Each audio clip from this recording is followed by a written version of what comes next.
이것도 어떻게 만들어야 될까 고민 많이 했습니다. 이 싸움 꽤나 흥미로울 겁니다. 지휘대전 했으니까 미샹대전도 해달라고 신청 많이 하셨는데 이건 좀 더 아껴 먹겠습니다. 일부 공인 세계 최강 해적단인 흰수염 해적단, 최강의 동물계 군단을 이끄는 백수 해적단, 이 두 세력이 붙는다면 어떻게 될지 궁금하지 않으십니까? 어느 쪽이 이기든 몸이 성하진 않을 겁니다. 일단 각자의 세력을 좀 정리해볼까요? 흰수염 해적단부터 살펴봅시다. 먼저 마르코, 엄청난 초재생 능력과 높은 방어력을 자랑하며 그 압도적인 체급으로 상대를 밀어붙이는 스타일입니다. 마르코의 공격은 대장급 한테도 유효하게 먹히는 레벨이며 아카이노의 공격마저 무난하게 방어할 수 있을 정도입니다. 원피스 초중반만 해도 대장 뜨면 저거 어떻게 잡나 싶었는데 그 대장의 평가를 많이 정상화시킨 게 마르코입니다. 물론 대장을 내려치려고 얘기하는 건 아니지만 그래도 완전 천해천급은 아니었다는 게 마르코로 증명되었습니다. 와노코니 편에서 킹과 퀸을 동시에 묶어둔 것도 마르코였고 심지어 빅맘마저 커버가 될 정도이니 말 다했습니다. 이렇게 압도적인 유지력으로 많은 활약을 보여준 마르코지만 딜이 다소 후달리는 게 아쉬운 점입니다. 누군가를 붙잡고 있거나 버티는 분야에선 최고의 결과를 보장하지만 본인 역시 압도적인 공격기가 없어서 확실한 승리를 보여주진 못했습니다. 하긴 딜마저 최고였다면 당장 마르코 해적단으로 5왕체제 들어갔어야겠죠? 물론 그렇다 해도 모두가 인정한 흰수염의 오른팔격 인물이긴 합니다. 다음으로 조즈, 반짝반짝 열매의 능력자이며 다이아몬드라는 이명을 가졌고 그에 걸맞는 단단한 탱킹 능력과 빠른 순발력까지 겸비한 딜탱 포지션입니다. 조즈 역시 사체간의 위험을 충분히 보여주었는데 미호크의 참격을 막은 업적이야 뭐 유명하고 크로코다일 정도는 단숨에 나가떨어지게 만들 정도의 완력을 자랑하며 대장인 아오키지와도 꽤 긴 시간 전투를 치렀을 정도의 실력자입니다. 이런 조즈도 저평가당하는 요인이 몇 가지 존재하는데 대표적으로 언급되는 게 도황실 조종이 있습니다. 근데 여러분 그거 아셔야 합니다. 도황은 일부 당시의 평가가 지금이랑 아예 달랐다는 것을 기억해야 하는데 얘 대장급 아님? 사왕급 아님? 소리 듣던 게 일부 도황 평가입니다. 당연히 지금 들으면 터무니없는 소리겠지만 미천 드러나기 전에는 그만큼 띄워주기도 많았고 고평가를 받았던 인물입니다. 그래서 이 장면만 보고 조즈를 저평가하는 건 좀 어폐가 있죠. 도황은 크래커부터 확실히 이기고 얘기합시다. 뭐 1박수 1도황 이건 뭐 드립이라 치더라도 아오키지한테 쫓겨난 게 크래커인데 비록 똑같이 졌을지언정 아오키지와 훨씬 오래 싸운 조즈를 저평가한다? 드레스로자 IP 썼나 의심해봐야 할 정도입니다. 물론 조즈가 뭐 대장급이다 이런 식으로 올려치기 하는 것도 아닙니다. 대장급까지 커버칠 수 있을 정도의 실력자라는 걸 얘기하고 싶었던 겁니다. 썩어도 준치라고 흰수염 해적단 사체간의 네임밸류는 어디 안 갑니다. 비스타, 화검이라는 이명과 함께 톱클래스의 검술 실력을 자랑하는데 무려 미호크와 맞추기를 했다는 점에서 상당히 고평가를 받는 인물입니다. 이 미호크가 비스타랑 붙기 전에 뭘 했느냐? 심심해서 루피 좀 놀아주다가 나름 강제 라인에 속한 징배를 어렵지 않게 담궜습니다. 근데 비스타와는 꽤 오랜 시간 동안 검을 겨뤘었죠. 당연히 미호크나 비스타나 둘 다 진심 모드는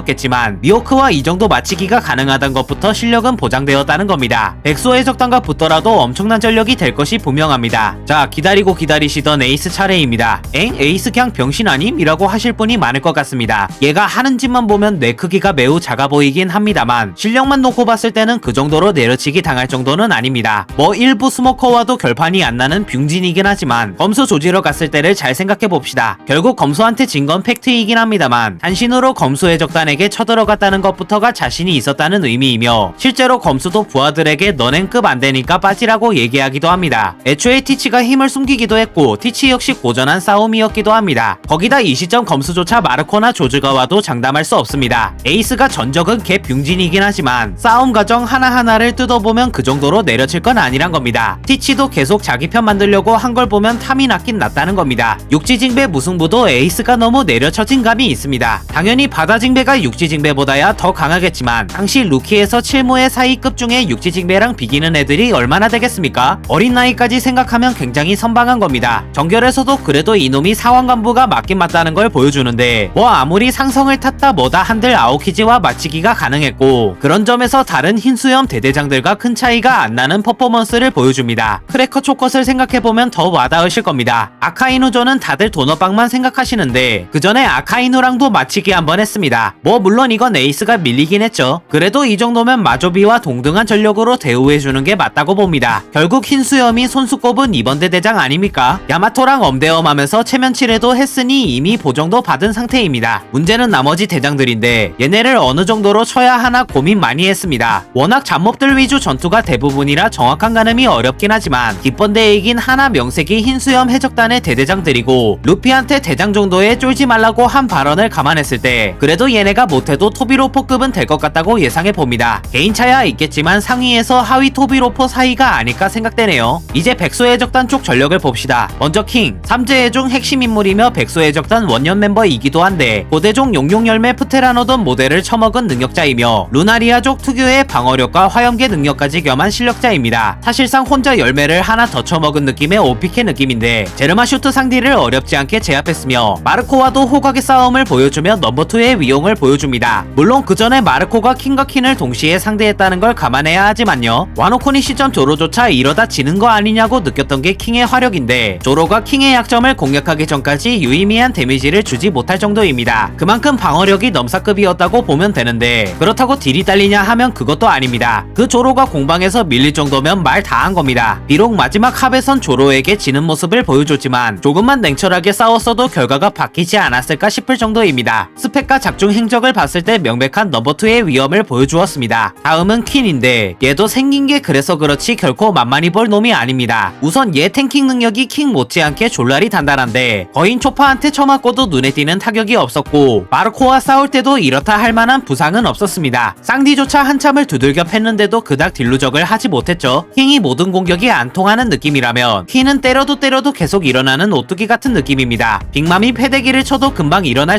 정도이니까요. 뭐 그렇다고 얘가 딜이 딸리냐. 박치기 한 방에 빅맘의 기억이 돌아오고 쌍디가 혈통인자 각성 전까지 크게 밀린 걸 보면 그것도 아닙니다. 워낙 코믹한 묘사와 근들갑 떠는 성격 때문에 저평가를 좀 당한 느낌이 있네요. 다음은 잭인데 잭 역시 고대종 메머드 모델로 동물계 능력자이며 얘도 행적을 보면 보통 미친놈이 아닙니다. 센고쿠, 후지토라, 츄루가 탄 함대를 상대로 두 척의 배를 침몰시켰으며 이 괴물들 상대로 살아남았다는 점에서 높은 점수를 주고 싶습니다. 이누아라시, 네코마무시를 제외한 밍크족을 전멸시킨 것도 상당한데요. 비록 스론화된 이둘에게 졌긴 했어도 꽤 잘 버틴 편입니다. 그마저도 완전 리타이어가 안 나서 재등장할 정도의 맷집입니다. 잭도 전적이 좋은 편은 아니지만 그래도 사체감 값은 했다고 볼 수 있습니다. 아까 흰수염 해적단이 뒷번드 대장들 파워가 애매하다고 했듯이 백수 해적단도 사체가 나래급인 토비로포 애들이 애매합니다. 그나마 울티는 이것저것 많이 보여줬는데 짧긴 하지만 루피랑도 합을 치기도 했고 야마토와도 맞다이를 쳤으며 뭐 물몸인 남이나 우솝은 그냥 닦아버립니다. 여기서 남이 컷나지 않았냐 하시는 분들 분명히 있을 텐데 그 전에 빅맘에게 딜루적을 당했다는 걸 기억하셔야 합니다. 오히려 이 정도까지 버틴 울티를 칭찬해 마땅합니다. 후주후는 꺼드럭대는 것 치고는 그닥이라는 느낌이 강한데요. 본인의 기술은 징배가 무리 없이 모두 막아내거나 피했고 검치호 폼 키고도 징배를 고전시키지 못했다는 게 아쉽습니다. 그래도 하위 사체간 바로 아래급 실력으로는 쳐주는 게 맞긴 합니다. 나머지 셋은 정말 저조한 활약을 보여줬습니다. 사사키도 프랑키 장군에게 무난히 패배하는 실력에 블랙마리아도 악마와 로빈 컷에다가 페이땅 역시 누군가에게 치명상을 입히지도 못했습니다. 뭐 물론 루피 일당도 그만큼 강해진 걸 감안해야 하긴 합니다. 근데 블랙마리아는 쌍디 한번 닦았지 않냐고요? 그건 쌍디니까 그런 겁니다. 그냥 아랫돌이 멀쩡한 평범남이어도 충분히 홀릴 수 있는 미모인데 이 물소 새끼면 어련하겠습니까? 저도 블랙마리아는 못 참습니다. 그래놓고 퀸 조지러 간 게 쌍디니까 다 조용히 합시다. 각 해적단의 전력을 간단히 살펴봤는데 양쪽 모두 간부진 라인이 쟁쟁합니다. 근데 만약 붙는다 해도 서로 쉽게 결판이 안 날 것이 자명한데 일단 서로가 앵간한 공격으로는 딜이 바뀌지조차 않을 겁니다. 양쪽 간부진 대부분이 딜보다도 탱에 특화되어 있으며 누가 누구를 압도할 수 있다고 말할 정도로 어마무시한 기술도 딱히 없습니다. 특히나 정결은 깔짝깔짝 싸운 놈들이 많기 때문에 마조비 대 킹킨잭을 붙여도 어느 쪽이 우위인지 판단하기가 애매하기도 합니다. 에이스는 뭐 후주 맡아야죠. 뭐 총량으로 따져서 간부진 싸움으로만 보면 흰수염 쪽이 살짝 우세할 수도? 물론 이것마저도 아리까리할 정도로 양쪽 전력은 삐까친다고 봅니다. 근데 이지랄 할 거면 영상 뭐하러 만들었냐고요? 아직 대가리들 얘기를 안 했지 않습니까? 아래 것들이 뭘 얼마나 잘 싸우던 간에 결국 해적단 싸움은 선장 싸움입니다. 사실 흰수염 대 카이도우도 오랜 시간 논쟁이 이어져 왔는데 흰수염은 오다공인 세계 최강의 해적 타이틀을 가졌고 카이도우 역시 오다공인 세계 최강의 생물 타이틀을 가졌습니다. 명성으로 봤을 때 둘 다 딱히 꿀릴 만한 네임밸류는 아닙니다. 다만 애초에 사왕이라는 개념이 흰수염을 중심으로 생겨났다는 점, 골드로저 사후 원피스에 가장 근접했던 대해적이라는 점, 흰수염 쪽 현상금이 더 높게 측정되었다는 점, 정결 당시 거프, 센고쿠가 근들갑을 떨었다는 점 등을 고려해 해적으로서의 명성은 흰수염을 좀 더 쳐주는 게 맞다고 생각합니다. 그런데 실제로 둘이 붙는다면 또 얘기가 다르죠. 결론적으로 얘기하자면 카이도우가 이길 것 같긴 합니다. 왜 카이도우냐? 뭐 진부한 말이긴 한데 흰수염은 결국 전성기를 지나 늙고 병든 상태입니다. 하지만 카이도우는 한창 전성기인 시점이기 때문입니다. 근데 흰수염이 카이도우 상대로 맞다이를 지겠냐 되겠냐는 반론도 분명 나올 겁니다. 저도 초반 딜교와는 흰수염이 우세할 거라고 생각합니다. 물론 카이도우의 기술 역시 하나하나가 강력하지만 이쪽은 초인계 최강 흔들흔들 열매의 그 오너가 흰수염입니다. 아무리 흰수염이 벽에 똥칠할 때까지 살았던 뒷방 늙은이라지만 기술 한방의 딜량으로 놓고 보자면 카이도우보다 우위일 것입니다. 그럼에도 불구하고 왜 카이도우 승이냐? 제가 카이도우를 높게 산 건 어마무시한 지구력입니다. 아카자야 구남자를 단신으로 받아쳤고 루피 사트에다가 빅맘이 같은 편이긴 했으나 삼선장 연맹 다골에다가 야마토랑도 한다이 치셨고 거기다 니카 루피까지 이 모든 웨이브를 받아친 게 카이도우입니다.